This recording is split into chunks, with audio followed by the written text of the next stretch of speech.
Actually didn't want to be a teacher. I wanted to be something else when I grew up, but eventually I started to learn in college that I was actually good at helping people when I started tutoring them in math.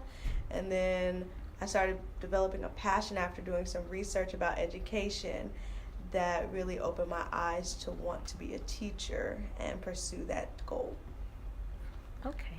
My grandfather was a math teacher, so he was my first one. I would say my second one was probably my 5th grade math teacher, Miss Moorhead. She was the first black math teacher I'd ever seen outside of my grandfather, live and in action, and that kind of gave me the idea that, I could do this. And then when I got to college, I had another black math teacher, and she is the one who really geared me towards doing research in math and gave me some hopes and dreams that there was somebody who looked like me that would be teaching, because I never really had any teachers who looked like me all throughout my life.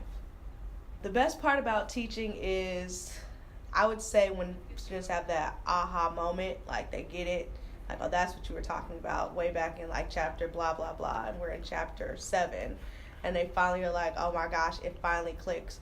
Or also when I get a kid who never liked math and they walk into the door with a negative attitude about the content, and then they actually get it by the end of the year and it's their first time actually understanding math. It just took them a while to get to the level of math that they really needed to understand it for it to click. So that's the joy of it. As an overall teacher, because I don't just teach math, I think I just want students to be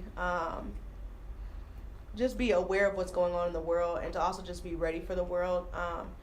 To know that not all the time there's going to be somebody who can get you out of a bind. Sometimes you have to figure out how to do it yourself. The funniest thing would probably be me tripping over the cord to a projector my first year teaching and like physically landing on the floor. I didn't hurt anybody or myself, but the embarrassment behind it, but the laughter was always great, because students who have already graduated still remember this moment in life. So that would probably be my funniest.